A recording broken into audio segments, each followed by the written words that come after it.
리플의 최근 행보는 어딘가 답답하게 느껴집니다. 트럼프와의 정치적 결탁, 그리고 100만 달러가 넘는 거액의 정치 자금 지원에도 불구하고 결과는 예상과 정반대였습니다. 리플이 기대했던 건 미국 정치권의 전폭적인 지원이었지만 돌아온 건 배신과 배제였습니다. 오늘 제가 여러분께 말씀드릴 이야기는 조금은 답답한 이야기입니다. 이건 거대한 정치적 메시지, 그리고 암호화폐 시장을 뒤흔든 충격적인 사건의 기록입니다. 2024년 리플은 트럼프 재집권을 기회라 확신했습니다. 취임 기금의 500만 달러 상당의 XRP를 기부하고 친암호화폐 성향의 정치자금 조직에도 수백만 달러를 더했습니다. 리플의 계산은 단순했습니다. 정치자금을 통해 권력과 연결되면 미국 정부가 리플을 전략적 자산으로 인정해주고 미국 내에서 법적 규제를 해소한 뒤 사업을 확장해 나갈 생각이었습니다. 그 순간 투자자들은 환호했죠. 드디어 리플이 정치권과 연결됐다. 이제 제도권 진입은 시간 문제라고 생각했습니다. 하지만 바로 이 확신이 곧 치명적인 균열로 이어지게 됩니다. 2025년 3월 2일 플로리다 마어라고에서 열린 기부자 행사. 그 자리에서 브라이언 발라드 로비 회사의 한 직원이 트럼프에게 한 장의 메모를 전달했습니다. 메모에는 미국이 전략적으로 비축해야 할 암호화폐 명단이 적혀 있었습니다. 비트코인, 이더리움 같은 대표 자산과 함께 리플, 솔라나, 카르다노까지 포함되어 있었죠. 트럼프는 큰 고민 없이 이 문서를 비서에게 건넸고 몇 시간 뒤 백악관 공식 SNS에는 이 리스트가 그대로 올라갔습니다. 미국이 미래를 위해 준비해야 할 전략 암호화폐 자산. 시장은 즉각 반응했습니다. 특히 리플 투자자들은 드디어 리플이 미국 정부의 전략 자산으로 인정받았다며 환호했죠. 하지만 그 열기는 오래가지 못했습니다. 백악관 내부 검토 과정에서 이 메모의 배후가 리플의 로비 네트워크였다는 사실이 드러난 겁니다. 트럼프는 자신이 특정 기업의 이해관계를 국가 전략처럼 발표해버렸다는 사실에 굴욕을 느꼈습니다. 이 사건은 단순한 실수가 아니었습니다. 대통령이 로비스트의 손에 놀아났다는 이미지가 생겼고 트럼프의 신뢰는 리플로부터 빠르게 거둬들여졌습니다. 이때부터 리플은 백악관의 정책 논의 테이블에서 조금씩 밀려나기 시작합니다. 트럼프의 SNS 게시물은 곧바로 백악관 내부를 뒤흔들었습니다. 암호화폐 정책을 총괄하던 인사들은 격분했고 비서실장은 상황 파악에 들어갔습니다. 조사 결과 메모의 배후가 브라이언 발라드 로비 회사 그리고 그 고객이 리플이라는 사실이 드러나자 트럼프의 분노는 폭발했습니다. 이후 트럼프는 발라드를 직접 언급하며 그는 더 이상 어떤 자리에서도 환영받지 못할 것이라고 못 박았습니다. 워싱턴 정치권 전체에 신호가 내려진 순간이었고 리플은 더 이상 보호받지 못하는 위치에 놓였습니다. 트럼프의 분노는 곧 행동으로 이어졌습니다. 그는 비트코인 전략 비축 행정명령에 서명했지만 그 명단에서 리플은 철저히 배제되었습니다. 리플은 압수된 암호화폐를 보관하는 별도 창고에만 포함됐을 뿐 전략 자산으로는 지정되지 않았습니다. 시장도 곧바로 반응했죠. 한때 44억 달러까지 치솟았던 리플의 시가총액은 흔들렸고 투자자들의 신뢰도 무너졌습니다. 브라이언 발라드는 백악관에서 추방당하며 워싱턴의 핵심 로비스트에서 하루아침에 몰락했습니다. 그러나 이것은 시작에 불과했습니다. 2025년 7월 30일 백악관은 166페이지에 달하는 디지털 자산 정책 보고서를 발표했습니다. 그 안에는 비트코인, 이더리움, 솔라나, 체인링크가 전략 암호화폐로 언급되었습니다. 하지만 리플은 단 한 번도 언급되지 않았죠. 500만 달러를 기부하고도 명단에서 완전히 빠진 리플. 이건 단순한 우연이 아니라 의도적인 배제였습니다.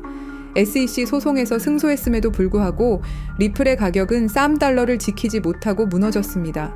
시장은 이미 알고 있었습니다. 정치적 지원 없는 리플의 미래는 없다는 것을. 결국 리플의 수백만 달러 기부는 배신으로 돌아왔습니다. 정치를 돈으로 살 수 있다고 믿었던 리플은 되려 정치의 희생양이 되었습니다. 정치와 암호화폐가 만났을 때 벌어지는 현실은 냉혹합니다. 돈으로 시작된 관계는 결국 배신으로 끝날 수밖에 없죠. 그런데 이야기는 여기서 끝나지 않습니다. 리플이 철저히 배제된 그 순간 세간에 잊혔던 이름이 다시 등장합니다. 아서 브리토. 그는 무려 7년 만에 돌아왔습니다. 워싱턴과 월가의 권력자조차 그의 행방을 알 수 없었던 인물. 그의 귀환 시점이 리플이 백악관 정책에서 제외된 순간과 정확히 겹쳤습니다. 일부는 이렇게 말합니다. 이건 단순히 트럼프의 배신이 아니다. 그림자 정부, 딥스테이트의 개입이다. 리플과 트럼프, 그리고 보이지 않는 세력. 이 복잡한 구도 속에서 남는 질문은 하나뿐입니다. 아서 브리토가 7년 만에 돌아왔다. 왜 지금일까? 2011년 당시 암호화폐 시장을 잠깐 떠올려 보겠습니다. 비트코인은 세상에 막 알려지기 시작했지만 그 생태계는 아직 미숙했습니다. 거래는 느렸고 수수료는 비쌌으며 채굴 난이도는 급격히 오르고 있었죠. 당시 마운트 곡스를 세웠던 개발자 제드 맥케일럽은 누구보다 이 문제를 잘 알고 있었습니다. 이 방식으로는 결국 한계에 부딪히고 말 거다. 채굴 없는 더 빠른 시스템이 필요하다라고 말이죠. 그때 제드 곁에 합류한 인물이 있습니다. 바로 천재 개발자 아서 브리토입니다. 브리토는 합의 알고리즘에 매달리며 제드와 함께 전혀 다른 방식의 디지털 화폐 시스템을 설계하기 시작했죠. 여기에 아서 브리토의 적극 추천으로 또 한 명의 인물이 리플 개발에 참여합니다. 지금 리플의 기술 개발 총괄 데이비드 슈워츠죠. 그는 NSA 계약 엔지니어 출신으로 암호학과 보안 분야의 전문가였습니다. 슈워츠가 합류하면서 그들의 설계는 급격히 구체화됩니다. 이들은 마치 비밀 연구팀처럼 숨어서 새로운 금융 네트워크의 원형을 만들어갔습니다. 훗날 세상이 XRP 레저라 부르게 될 그 시스템이 바로 이때 태동한 것입니다. 하지만 문제는 분명했습니다. 뛰어난 기술만으로는 세상을 바꿀 수 없다는 것. 은행, 규제, 그리고 거대한 자본을 뚫을 수 있는 비즈니스 두뇌가 필요했죠. 여기서 크리스 라센이 등장합니다. 실리콘밸리 금융권에서 이미 입지를 다진 그는 이 기술의 잠재력을 곧바로 알아보았습니다. 라센은 회사를 오픈코인이라는 이름으로 세우고 거대한 자금을 끌어옵니다. 그때 당시 초기 투자자 명단은 지금 봐도 놀라운데요. 피터 틸의 파운더스 펀드, 안드리센 호로위츠, 구글 벤처스, 실리콘밸리의 가장 무거운 돈줄들이 이 새로운 프로젝트에 베팅한 겁니다. 이 순간 단순한 암호화폐 실험은 글로벌 금융 질서를 흔들 계획으로 변신하게 됩니다. 그러나 내부의 균열이 곧 그 모습을 드러내게 되는데요. 초기 발행된 1000억 XRP, 그 대부분이 회사와 창립자들에게 배분된 사실이 알려지면서 사전 채굴 논란이 불거졌죠. 이 와중에 제드와 라센은 방향성을 두고 충돌합니다. 제드 맥케일럽은 탈중앙, 공정한 시스템으로 가야 한다는 입장이었고 크리스 라센은 은행과 손잡고 제도권을 장악해야 한다라는 입장이었죠. 갈등은 결국 파국으로 치닫습니다. 제드는 회사를 떠나게 되고 스텔라라는 새로운 프로젝트를 씁니다. 그리고 이때 한 인물이 조용히 그림자 속으로 사라집니다. 바로 천재 개발자 아서 브리토였습니다. 그는 공개적인 갈등에 끼지 않았습니다. 대외적으로 모습을 드러내지도 않았습니다. 은둔형 천재라는 말 그대로 회사 전면에서 흔적 없이 사라져버린 겁니다. 남은 건 크리스 라센과 데이비드 슈워츠. 이들은 회사를 재정비해 리플을 은행과 연결시키는 데 집중했습니다. 미국, 유럽, 일본의 은행들이 파일럿 프로젝트를 돌리기 시작했고 리플은 곧 비트코인과는 다른 제도권을 위한 암호화폐라는 이미지를 얻게 됩니다. 하지만 그와 동시에 여러 이야기들이 리플의 주변을 맴돌았죠. 리플은 사실 NSE와 연결돼 있다. 미국이 스위프트를 대체하기 위해 민간 프로젝트로 리플을 밀고 있다. 트럼프 캠프와도 로비를 시도했다. 사실 여부는 확인되지 않았지만 리플이 너무 일찍부터 글로벌 은행망과 연결된 건 부정할 수 없는 사실이었습니다. 그러던 중 2020년 드디어 미국 증권거래위원회 SEC가 칼을 빼듭니다. XRP는 미등록 증권이다. 리플은 소송에 휘말리며 벼랑 끝으로 몰립니다. 코인베이스를 비롯한 주요 거래소들이 XRP를 상장 폐지했고 가격은 폭락했습니다. 투자자들은 공포에 휩싸였죠. 그러나 리플은 끝내 버텼습니다. 2023년 법원은 중요한 판결을 내립니다. XRP 자체는 증권이 아니다. 리플은 이 판결을 통해 다시 숨을 돌리게 됩니다. SEC와의 전쟁을 마무리한 리플은 곧 새로운 전략을 내놓습니다. 스테이블 코인 RLUSD, 실물자산 토큰화 RWA. 이제 리플은 단순 송금을 넘어 부동산, 국채, 머니마켓 펀드까지 블록체인 위에 올리는 금융 인프라 기업으로 성장하기 시작했습니다. 그리고 바로 여기서 다시 한번 한 이름이 등장합니다. 아서 브리토. 오랫동안 그림자 속에서 자취를 감췄던 그가 이제 다시 XRP 레저 개발에 조용히 참여하며 리플이 그리는 새로운 금융세계의 설계도에 합류한 겁니다. 리플의 이야기는 단순한 암호화폐의 역사가 아닙니다. 제드가 씨앗을 뿌리고 브리토와 슈워츠가 기술을 완성하며 라센이 세상에 드러내고 수많은 갈등과 음모론 그리고 SEC와의 전쟁까지 겪어낸 스토리가 있는 기업이죠. 그리고 지금 사라졌던 창립자 아서 브리토가 다시 돌아왔습니다. 7년 만에 다시 돌아온 이유는 무엇 때문일까요? 2011년 세상에 공개된 리플의 백서, 그 백서를 쓴 인물 바로 아서 브리토입니다. 대부분의 사람들은 그를 그냥 리플 창시자 혹은 뛰어난 개발자쯤으로만 알고 있죠. 하지만 그의 진짜 정체를 알게 되면 아마 소름이 끼칠지도 모릅니다. 아서 브리토는 철저히 베일에 쌓인 인물입니다. 리플의 공동 창립자이자 핵심 개발자였지만 그의 얼굴을 본 사람조차 거의 없습니다. 지금도 연락이 닿는 건 극소수 리플의 초기 개발팀 정도라고 알려져 있죠. 그런데 여기서부터 이야기는 이상하게 흘러갑니다. 브리토는 과거 미국 국방부 산하 첨단기술연구소인 다르파와 협력했고 심지어 NSA, 미국 국가안보국의 자문위원으로도 활동한 경력이 있다는 겁니다. 그리고 놀라운 건 현재 리플의 최고 기술 책임자이자 수석 개발자인 데이비드 슈워츠 역시 바로 NSA 출신입니다. NSA가 어떤 곳인가요? 2013년 내부 고발자 에드워드 스노든이 세상에 폭로한 그 이름, 미국 전역을 대상으로 불법 감청과 감시를 벌이던 그야말로 딥스테이트의 핵심 정보기관으로 지목된 바로 그 조직입니다. 여기서 우리가 주목해야 할 건 이건 더 이상 단순한 개발자의 경력이 아니라는 겁니다. 브리토와 슈워츠는 딥스테이트와 암호화폐를 연결짓는 결정적 인물일 수 있다는 거죠. 그리고 가장 수상한 대목, 아서 브리토는 리플 백서를 발표한 직후 갑자기 세상에서 사라졌습니다. 완전히 말 그대로 증발해버린 겁니다. 왜일까요? 답은 의외로 간단할 수 있습니다. 임무 완료. 시스템은 구축됐고 그의 자리를 대체할 사람, NSA 출신 데이비드 슈워츠도 남겨두었습니다. 그 후 리플은 진심으로 혁신을 추구하기 시작했습니다. 직원들은 진짜로 금융 시스템을 바꿀 수 있다고 믿었고 투자자들도 이 기술의 가능성에 매료됐죠. 그리고 그게 바로 딥스테이트의 진짜 계획이었습니다. 가짜 열정은 금방 들통납니다. 하지만 진짜 열정으로 만든 기술은 완벽한 도구가 됩니다.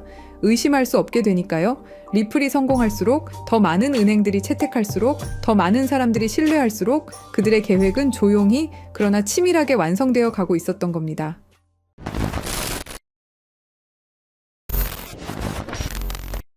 사실 리플의 구조는 처음부터 뭔가 이상했습니다.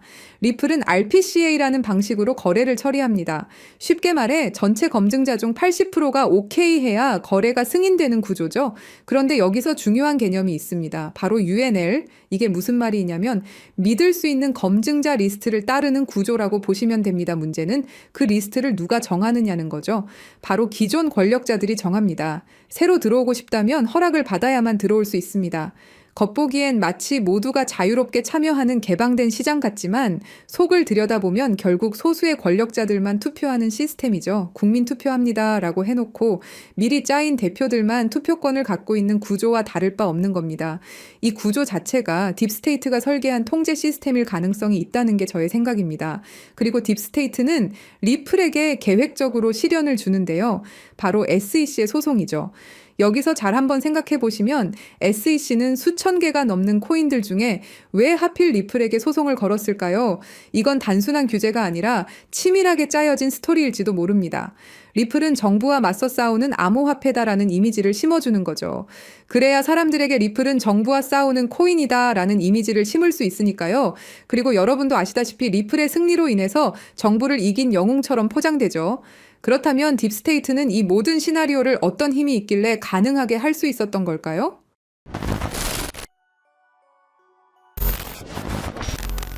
딥스테이트란 무엇일까요? 그것은 선출되지 않은 권력 집단입니다. 정부 안에 또 다른 정부가 숨어 있는 것이죠. 대통령이 바뀌어도 정권이 바뀌어도 그들은 그 자리에 남아 실제 권력을 쥐고 흔들어댑니다. 그렇다면 그들은 누구일까요? 지금까지 딥스테이트로 거론되는 인물들은 크게 5가지로 분류됩니다. 첫째, 30년 넘게 정부에 몸담은 영구직 고위 관료들입니다. 둘째, CIA, NSA, FBI 등 정보기관의 실세들이 있죠. 셋째, 달러를 찍어내는 연방준비제도 이사회 임원들입니다. 넷째, 10조 달러를 움직이는 월스트리트 거대 자산운용사들이 있고요. 다섯째, 전쟁을 통해 이익을 얻는 군산복합체 경영진들이 있습니다. 이들의 공통점은 뭘까요? 정권이 바뀌어도 자리를 지키며 진짜 게임을 조종한다는 것입니다. 트럼프가 와도 바이든이 와도 다시 트럼프가 와도 그들은 여전히 그 자리에 있습니다. 그리고 지금 그들의 목표는 현금을 완전히 없애고 모든 거래를 추적 가능한 디지털 화폐로 바꾸는 것입니다.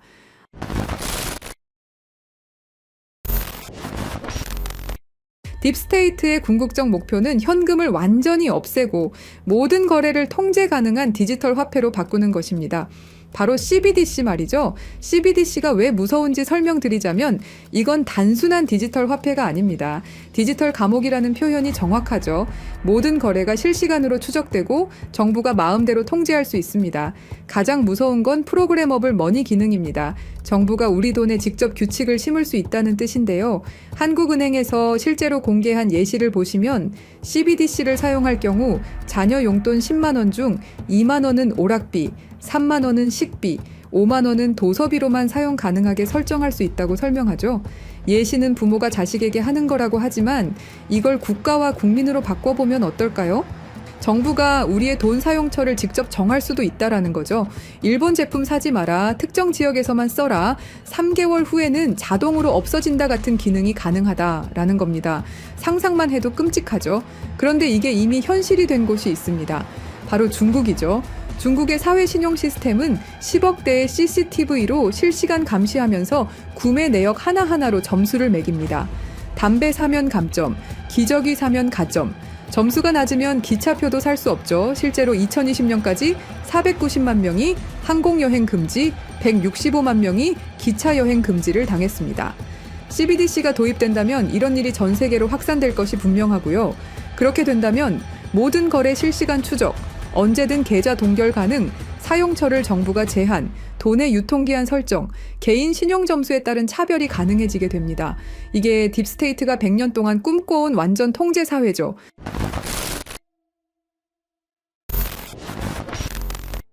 하지만 예상치 못한 변수가 나타났습니다. 미국의 대통령이죠. 도널드 트럼프는 공식 석상에서 딥스테이트를 자신과 미국을 방해하는 정부 내 숨은 권력 집단이라고 규정해버립니다. 그리고 워싱턴의 기득권 정치 세력과 정보기관들이 뒤에서 조종하며 정책을 방해하고 각종 수사를 만들어낸다고 발언하죠. 트럼프는 이 딥스테이트를 미국의 적이라 말했고 재임 중엔 이들의 기밀 접근을 차단하는 조치도 취했습니다. 딥스테이트를 청산해야 할 내부의 적으로 보고 있고 반드시 제거하겠다고 다짐했었죠. 그러면서 트럼프가 CBDC를 제외시키고 선택한 게 바로 스테이블 코인입니다. 트럼프 대통령은 달러 기반 스테이블 코인은 달러의 지배력을 더욱 강화하는 데 기여할 것이라고 강조했습니다. 그리고 2025년 7월 18일 트럼프 대통령이 지니어스 법에 서명하면서 스테이블 코인의 법적 기반이 완성되었습니다. 이건 딥스테이트의 CBDC 계획에 대한 직접적인 도전장이었죠. 이제 두 시스템이 정면으로 충돌하고 있습니다.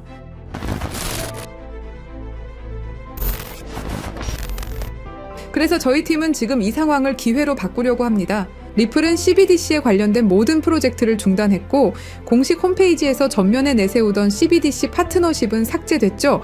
그리고 스테이블 코인을 출시했습니다. 트럼프 정부의 반 CBDC 정책으로 인해서 딥스테이트의 계획은 당분간 조용히 때를 기다릴 것으로 예상됩니다. 하지만 이게 끝이 아닙니다. 오히려 스테이블 코인 시장으로의 대대적인 자금 이동이 시작될 것이다 라는 판단입니다. 크립토 퀀트에 따르면 달러 기반 스테이블 코인 시장은 지난 1년간 46% 성장했고 세계 최대 스테이블 코인 발행사 테더는 작년에만 130억 달러, 한화로 19조 원의 순이익을 기록했습니다. 그리고 글로벌 투자은행 번스타인은 스테이블 코인 시장이 내년까지 5천억 달러에 도달할 것으로 전망했죠. 이건 지금 시장 대비 4배 이상의 성장을 의미합니다. 그렇다면 스테이블 코인 급성장 시 최대 수혜주는 어떻게 될까요? 여기서 핵심은 스테이블 코인이 폭발적으로 성장할 때 그 생태계를 뒷받침하는 다양한 인프라들이 함께 급등할 것이라는 점입니다. 주목해야 할 플레이어들은 정해져 있습니다. 직접적으로 보자면 서클, 테더, 월드리버티 파이낸셜이 있겠죠. 하지만 투자자 입장에서는 다른 관점을 생각해 봐야 됩니다. 인프라 생태계, 여기가 진짜 핵심이라고 할 수 있습니다.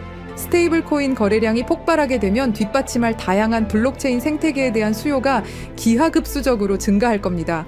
현재 주류 체인들로는 절대 감당할 수 없는 수준의 거래량이 몰려오겠죠. 그때 필요로 하는 블록체인 기술은 고성능 레이어 1, 블록체인을 통한 대용량 거래 처리 능력, 레이어 2, 사이드체인 같은 확장 솔루션, 분산형 거래소 프로토콜, 디파이 네트워크, 브릿지 프로토콜 등이 있습니다. 느낌이 오셨나요? 우리는 이 흐름으로 최대 수혜를 받을 수 있는 프로젝트에 투자를 해야 됩니다. 이 중에서도 특히 주목해야 할 프로젝트가 바로 입니다. 이 코인은 지금 어떤 상호 운용성 제공업체보다도 더 많은 블록체인을 연결하고 있고 그 격차는 계속 벌어지고 있습니다. 서클과 같은 주요 기업들과의 파트너십을 통해 USDC와 EURS의 크로스체인 전송을 이미 지원하고 있죠. 파이어블락의 데이터에 따르면 2024년 스테이블 코인은 플랫폼 거래량의 거의 절반을 차지했으며 전 세계 USDC와 USDT 거래량의 상당량이 이미 이 코인을 통해 라우팅되고 있습니다. 이 코인은 30개 이상의 주요 메이저 네트워크를 연결하고 연결된 체인의 수정이 필요 없다는 큰 장점이 있습니다. 전 세계 굵직한 은행 금융기관들과 파트너십은 당연한 이야기죠. 글로벌 블록체인 상호 운용성 시장은 연간 25%에서 30% 성장하여 2030년까지 수십억 달러 규모에 달할 것으로 예상됩니다. 스콧 베센트 재무장관이 공식적으로 언급한 수조 달러 규모의 미국 국채 수요는 스테이블 코인 담보로 들어갈 국채 수요를 의미합니다. 이건 단순한 예측이 아닌 미국 정부의 공식 계획이며 스테이블 코인 시장의 기하급수적 성장을 의미합니다. 결국 이것은 단순한 투자 기회를 넘어서 우리가 어떤 미래에 베팅할 것인가의 문제입니다. 딥스테이트의 완전 통제 시스템은 트럼프로 인해 긴 휴식기에 들어갈 겁니다.